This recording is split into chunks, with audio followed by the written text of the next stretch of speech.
राजा, किसान और नगर, तीन शब्द, तीनों के बिल्कुल अलग अलग अर्थ, और इन तीनों के बीच में पारस्परिक संबंधों का अध्ययन इस अध्याय में है।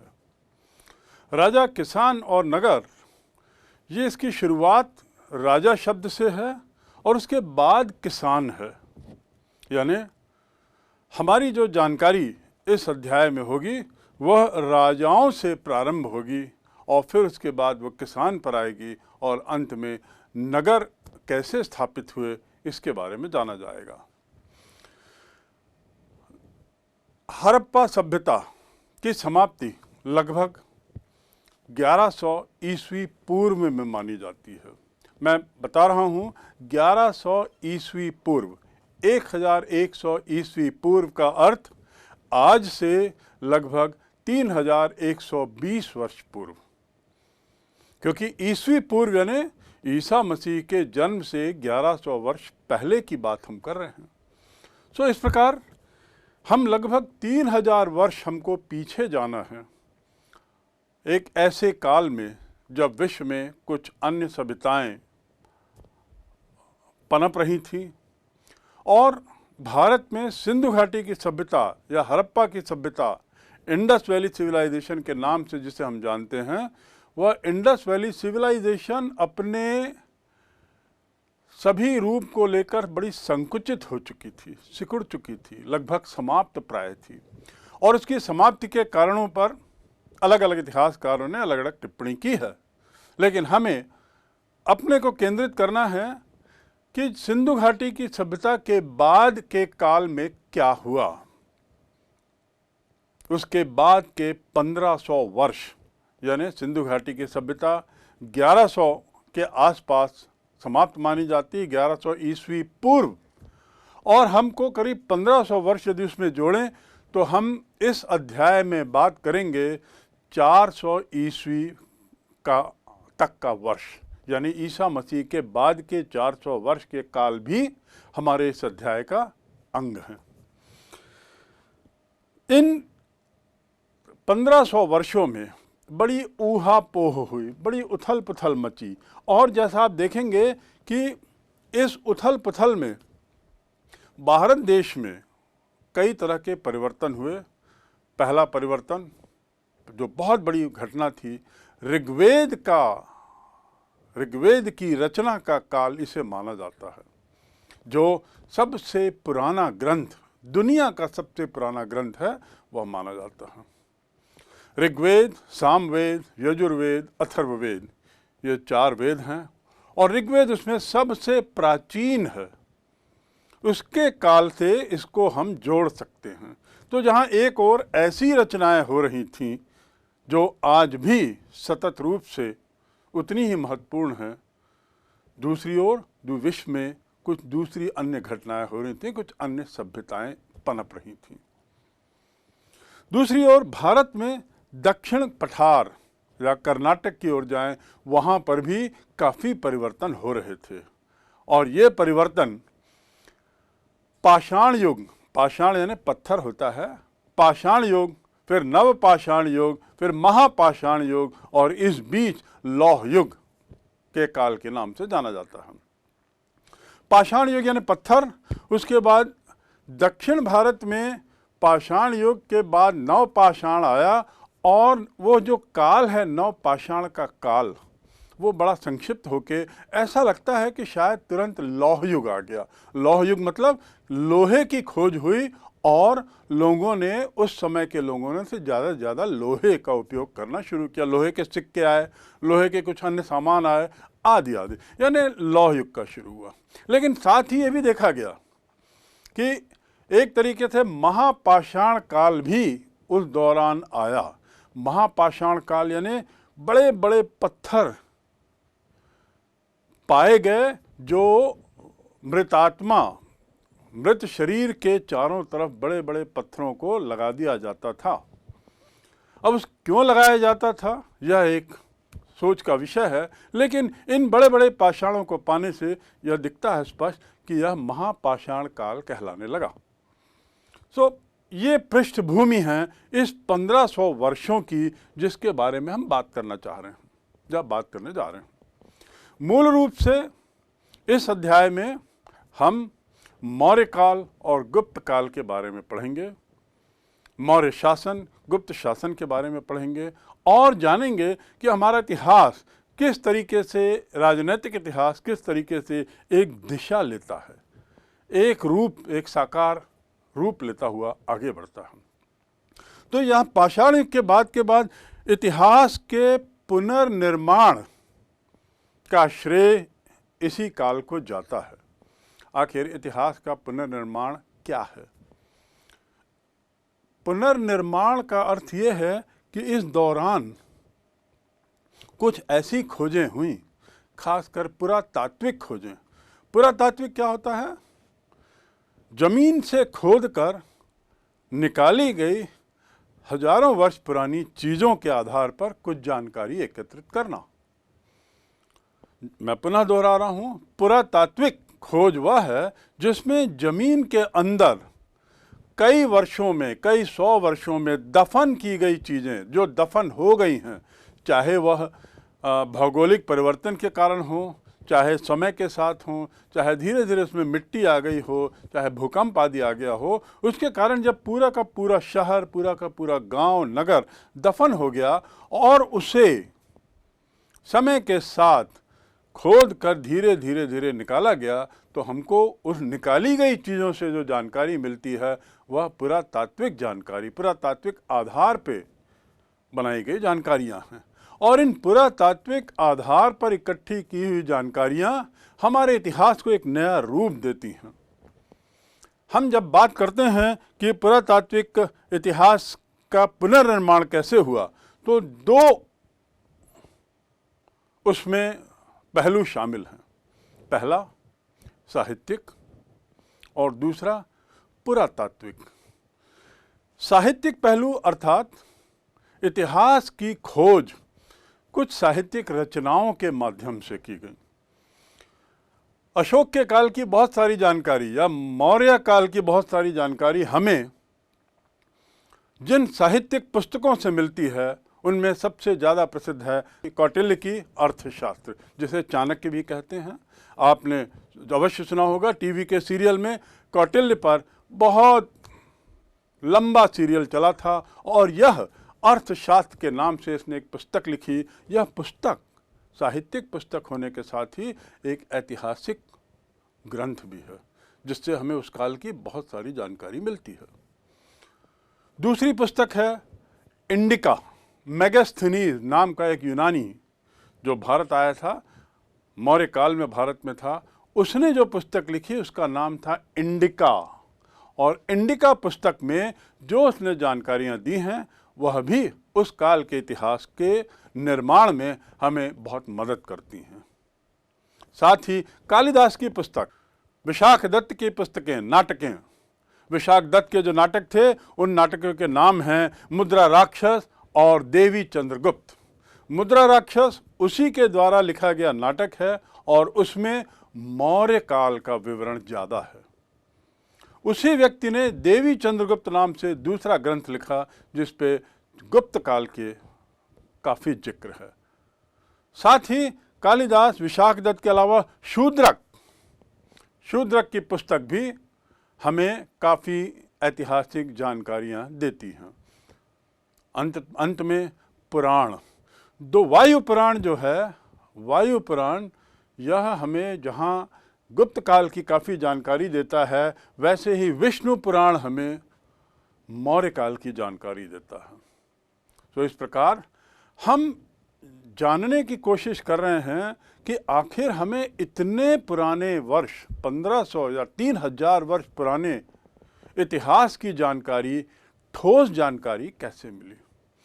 इन पुस्तकों की जानकारी के पूर्व हमें जो इतिहास के बारे में मालूम था वह बहुत टूटे फूटे रूप में था, कोई सततता नहीं थी।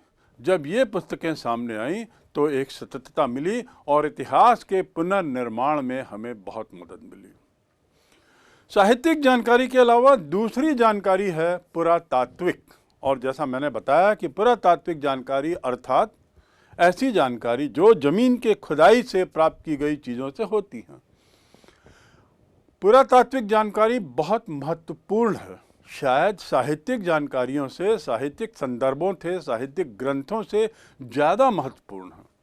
कारण उसके 4-5 कारण आप याद रखेंगे। पहला कारण, पुरातात्विक जानकारी में जो वस्तु मिलती है वो वस्तु जैसी है उसके आधार पर इतिहास बनता है, उसके आधार पर अनुमान लगाया जाता है कि यह किस काल का है, कैसा है, और बहुत सारी जानकारियों से मिलती है। यानी पुरातात्विक जानकारी में मानिए यदि आपको एक बर्तन मिला है, मिट्टी का बर्तन, तो मिट्टी के बर्तन को आप कार्बन अध्ययन के माध्यम से उसके काल को, उसकी बनावट को, उसकी रचना को, उसके पीछे वैज्ञानिक तथ्य को जान सकते हैं। लेकिन साहित्यिक जानकारी में दिक्कत ये होती है कि साहित्यिक जानकारी में जो व्यक्ति ने उसको लिखा है वह अपने अंदाज से, अपने दृष्टिकोण उसमें डालते हुए लिखता है, और इस प्रकार पूरी संभावना है कि साहित्यिक जानकारियों में कुछ खामियां रहें जो पुरातात्विक जानकारियों में नहीं रहती। तो इसलिए पुरातात्विक जानकारी ज़्यादा महत्वपूर्ण है। दूसरी बात, पुरातात्विक जानकारी क्यों ज़्यादा महत्वपूर्ण है? क्योंकि पुरातात्विक जानकारी से हमें काल का भी अंदाज हो जाता है। जैसा मैंने बताया, कार्बन स्टडी एक ऐसा जरिया है जिसके माध्यम से इतिहास के पुरानी चीज़ों का अध्ययन, उसके काल को जानना, उसके इंग्रेडिएंट्स को समझना काफ़ी संभव है और वैज्ञानिक तरीके से किया जाता है, इसलिए गलती की गुंजाइश न्यूनतम है। लेकिन यदि पुस्तक जैसे कालिदास ने लिखी या मेगास्थनीज ने लिखी या कौटिल्य ने लिखी, ये पुस्तकों में उन्होंने अपना ही दृष्टिकोण दिया है और साथ ही ये काल को स्पष्ट नहीं करता, किस काल का है यह स्पष्ट नहीं है। तो इस प्रकार पुरातात्विक खोज जो हैं वे काल के लिए बहुत महत्वपूर्ण हैं। पुरातात्विक खोज इसलिए और भी महत्वपूर्ण हो जाता है क्योंकि वे विभिन्न जगहों पर पाई गई हैं, और जिन जिन जगहों पर ये पुरातात्विक सामान पाए जाते हैं, जैसे बर्तन, ईंट, मकान, नगर, शिलालेख, पत्थर, ऐसे अभिलेख आदि आदि, मंदिर, इन जगहों से ये अंदाज लगाया जा सकता है कि इस शासन की, इस राज्य की, इस सभ्यता की सीमाएं कहाँ थीं, कहाँ तक थीं। उत्तर से दक्षिण और पूरब से पश्चिम तक ये राज्य की सीमाएं कहाँ कहाँ फैली थीं, ये पुरातात्विक खोज से ज़्यादा ठोस प्रमाण मिल पाते हैं बजाय साहित्यिक जानकारियों के। तो इसलिए भी पुरातात्विक खोज ज़्यादा महत्वपूर्ण हो जाती है। साथ ही जहाँ तक ये पुस्तकों का सवाल है जिनका मैंने जिक्र किया, ये पुस्तकों में जो घटनाएं दी हैं, आवश्यक नहीं है कि ये घटनाएं क्रमवार हों, आवश्यक नहीं है कि इसमें समस्त घटनाएं, समस्त विवरण दिए गए हों। कई जगह तो बहुत गैप मिलता है। तो इसलिए इन साहित्यिक रचनाओं में दी गई जानकारियों को पूर्ण रूपेण सही मानने की गुंजाइश नहीं रहती। इस प्रकार ये स्पष्ट है कि पुरातात्विक जानकारियाँ हमारे लिए कितनी महत्वपूर्ण हैं। और साहित्यिक जानकारियाँ कम महत्वपूर्ण नहीं, लेकिन निश्चित रूप से वे पुरातात्विक जानकारी को सप्लीमेंट करती हैं। अब हम तीसरे बिंदु पर आते हैं। ये जानने के बाद कि हमें किन तरह के स्रोतों से इतिहास के पुनर्निर्माण में मदद मिल रही है, अब हम जानें कि जो किस तरीके से पुरातत्व का कार्य शुरू हुआ। ये बड़ी रोचक घटना है कि 1830 में जब ब्रिटिश ईस्ट इंडिया कंपनी का भारत में शासन था, मैं भारत के 1857 की क्रांति के पूर्व की बात कर रहा हूँ, उस दौरान उस ईस्ट इंडिया कंपनी के कुछ अंग्रेज अधिकारियों का कुछ शौक भी थे। उसमें से एक अधिकारी था जेम्स प्रिंसेप।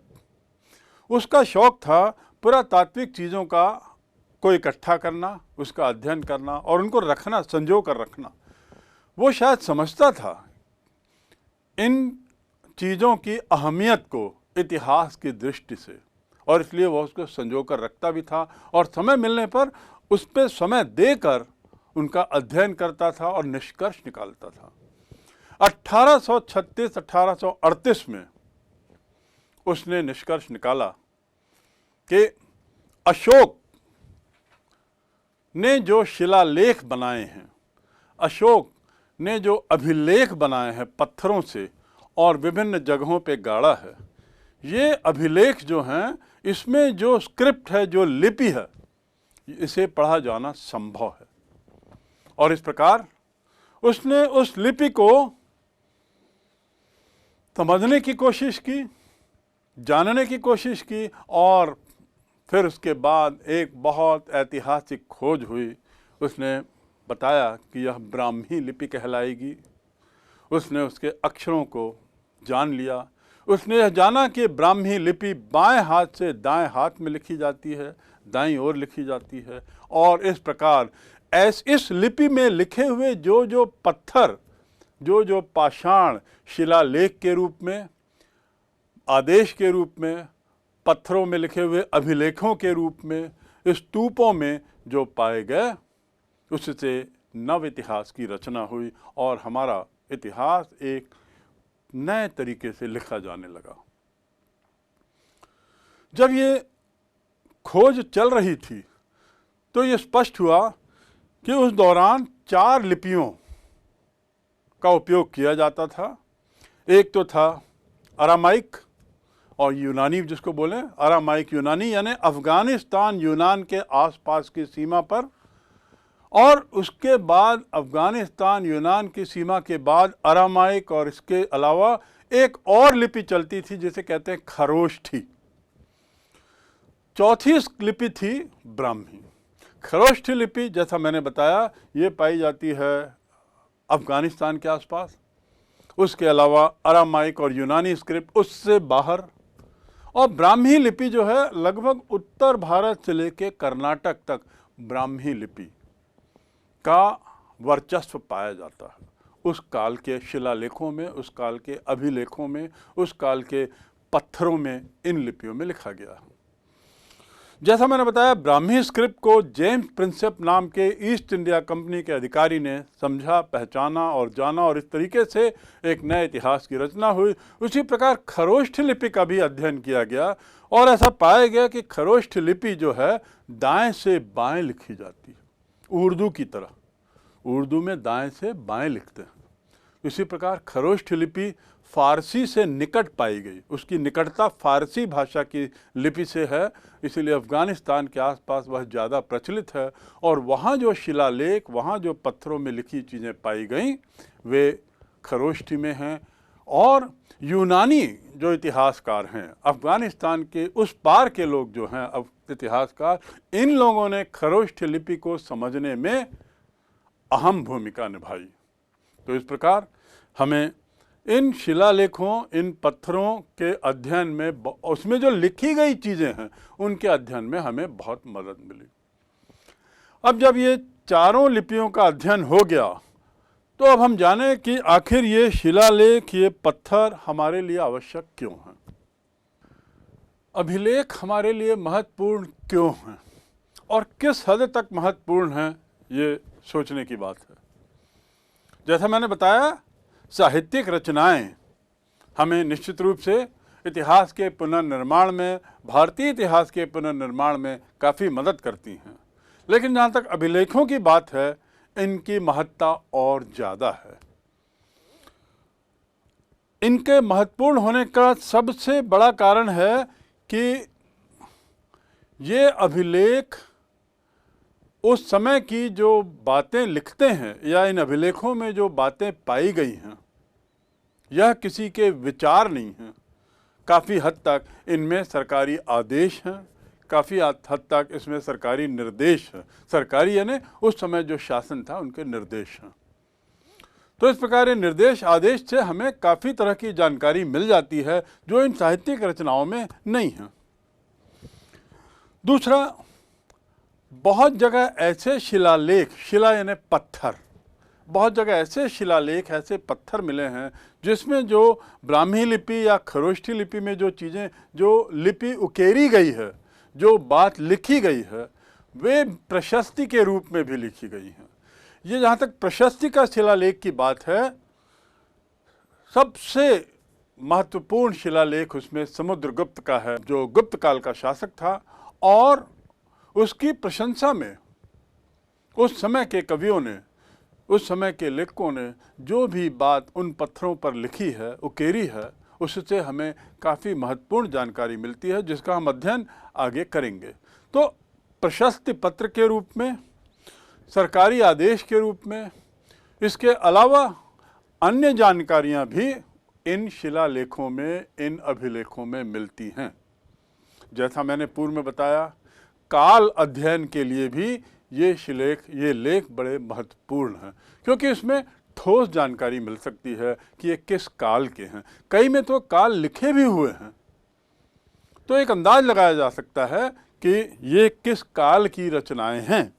साथ ही अभिलेखों में जो बातें लिखी हैं, जब बहुत बड़ी संख्या में ये शिलालेख, बहुत बड़ी संख्या में ये अभिलेख, बहुत बड़ी संख्या में ये पुरातत्व के सामान मिलने लगे और खोज हुई, तो अंग्रेज ईस्ट इंडिया कंपनी जो उस समय भारत में शासन कर रही थी, उसने एक विभाग अलग से खोला।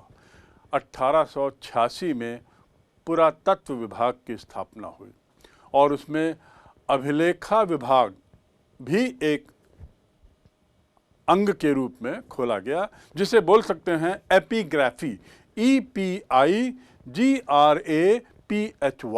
एपिग्राफी यानी अभिलेख अध्ययन। इस प्रकार ये विभाग इतना महत्वपूर्ण हो गया, या यह कार्य शासन के लिए इतना महत्वपूर्ण हो गया कि उसने एक विभाग की रचना की, एक विभाग अलग से बनाया। साथ ही अशोक के अभिलेखों के लिए, जैसा जेम्स प्रिंसेप ने कार्य किया था, अन्य तरह के अन्य अभिलेख अलग अलग जगहों पर मिलने लगे। अभिलेखों को जानने के बाद, इनकी सीमाओं को जानने के बाद, अब हम जानें कि आखिर ये अभिलेख जो हैं, इन्होंने किस तरीके से हमारे इतिहास के नए रास्ते खोले, हमारे इतिहास को एक नया रूप किस तरीके से देने में मदद की। जैसा मैंने बताया, इन्होंने सीमाएं बताने में हमें मदद की, राज्य का कितना विस्तार है यह जानने में मदद की, राज्य के विस्तार, राज्य की सीमाएं, इसके आधार पर हमको निर्धारित करने में बहुत मदद मिली। प्रशस्ति पत्रों के माध्यम से, जो ताम्र के भी थे, ताम्र प्रशस्ति पत्र, जो जैसा मैंने बताया कि समुद्रगुप्त के समय में जो प्रशस्ति पत्र प्रयाग में मिला है, उसमें तो बहुत विस्तार से उसकी जो विजय पताका है, उसने जो विजय पाई है, साम्राज्य बनाया है, उसका विस्तार से विवरण है। तो उससे मालूम पड़ता है कि समुद्रगुप्त का साम्राज्य कितना फैला हुआ था और कहाँ कहाँ तक उसने अपने साम्राज्य को बढ़ाया था। साथ ही हमें कुछ और ऐसे प्रसिद्ध शिलालेख मिले हैं जो अपने में पूर्ण हैं।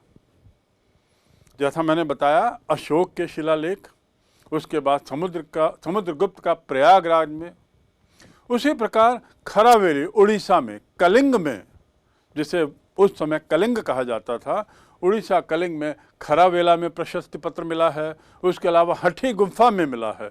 ये दो स्थान बड़े प्रसिद्ध हैं। साथ ही चालुक्य, बादामी यानी कर्नाटक के क्षेत्र में जो पठार है, दक्षिण का पठार, वहाँ पे पुलकेशिन दो राजा हुए पुलकेशिन के नाम से, पुलकेशिन 1 और पुलकेशिन 2। पुलकेशिन 2 का जो ऐहोल में जो प्रशस्ति पत्र मिला है, जो शिलालेख मिला है, उससे हमें चालुक्य वंश के बारे में बहुत जानकारी मिलती है। चालुक्य वंश दक्षिण भारत में उतना ही मजबूत और ताकतवर वंश था जितना उत्तर भारत में किसी समय में मौर्य या गुप्त हुआ करते थे। तो इस प्रकार बारंबार इस बात को कहा जा रहा है आपको समझाने के लिए कि शिलालेख और अभिलेखों की महत्ता बहुत ज़्यादा है हमारे इतिहास में, और इनकी खोज ने जेम्स प्रिंसेप और उसके बाद की गई 1838 के बाद की गई खोज ने हमारे इतिहास के पुनर्निर्माण में बहुत मदद की है। अब हम अंतिम बिंदु पर आते हैं इन लेखों के बारे में कि आखिर ये शिलालेख हमारे लिए कितने महत्वपूर्ण होना चाहिए। महत्वपूर्ण तो हैं, पर हम याद रखें कि इनमें से अधिकतर शिलालेख टूट चुके हैं और इस प्रकार अधिकतर शिलालेखों में हमें प्रारंभ से अंत तक की जानकारी सतत रूप से नहीं मिलेगी। ऐसे बहुत कम शिलालेख हैं जो पूर्ण रूपेण एक बने हुए हैं और जिसमें किसी तरह का तोड़ फोड़ नहीं है, इसलिए उसमें दी गई लिपि के आधार पर उनका अध्ययन उचित तरीके से हो सकता है। पर अन्य अभिलेखों में ये दिक्कतें आ रही हैं और इसलिए कुछ अंदाज भी लगाया गया है। काफ़ी कुछ अध्ययन इसमें अंदाज से भी हुआ है, लेकिन इस सब के बावजूद यह कहना अनुचित नहीं होगा कि अभिलेखों का, इन पुरातात्विक सामानों का हमारे इस इतिहास के अध्ययन में एक अहम भूमिका है। जैसा मैंने बताया, सरकारी आदेश जो हुआ करते थे वो उसी में होते थे। ताम्र पत्रों में प्रशस्ति पत्र के रूप में दिया जाता था। साथ ही भूमि दान या शासन के द्वारा लोगों को जब भूमि दी जाती थी तो एक तरह का पट्टा यदि हम माने तो वह इसी ताम्रपत्र के माध्यम से दिया जाता था। इसी शिलालेखों, अभिलेखों के माध्यम से जमीन को बांटने का कार्य भी किया जाता था। तो कुल मिलाकर इन शिलालेखों से हमें काल की जानकारी, व्यक्तियों की जानकारी, उस समय की काफ़ी अन्य जानकारियां हमें मिल सकती हैं। लेकिन जो जानकारी हमें नहीं मिलती है वह है उन लोगों का रहन सहन कैसा था, सामाजिक जीवन कैसा था। राजनीतिक जीवन के बारे में कुछ जानकारी जरूर मिलती है, सीमाओं के बारे में मिलती है, उनके द्वारा प्रशासनिक कार्य किए जा रहे हैं उसकी जानकारी मिलती है, लेकिन सामाजिक जीवन, दैनंदिनी जीवन की जानकारी इन प्रशस्ति पत्रों में या इन अभिलेखों में बहुत कम मिलती है।